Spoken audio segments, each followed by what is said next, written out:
Cellphone കണ്ടുപിടിച്ചത് ആർക്കു വേണ്ടി? പിയൂസ് 11 മാർപ്പാപ്പയ്ക്ക് വേണ്ടി സാക്ഷാൽ മാർക്കോണിയാണ് വയർലെസ് ഫോൺ സംവിധാനം സജ്ജമാക്കിയത്.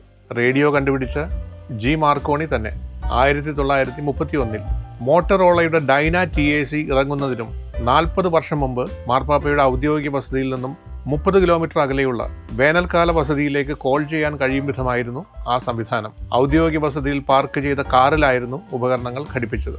വത്തിക്കാൻ റേഡിയോയുടെ സ്റ്റുഡിയോ സ്ഥാപിക്കാനെത്തിയ മാർക്കോണി സൗഹൃദത്തിന്റെ പേരിലാണ് മാർപ്പാപ്പയ്ക്ക് ഫോൺ സംവിധാനം സജ്ജമാക്കി നൽകിയത്.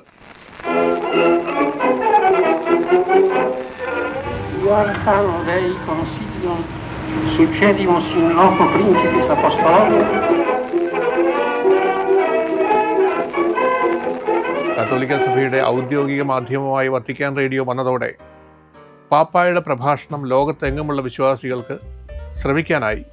മനുഷ്യൻ്റെ ഉപയോഗത്തിന് നൽകിയ പ്രകൃതി വിഭവങ്ങളെ ഓർത്ത് ദൈവനാമത്തിൽ റേഡിയോ സമർപ്പിക്കുന്നു എന്നാണ് ഉദ്ഘാടന ചടങ്ങിൽ മാർക്കോണി പറഞ്ഞത്.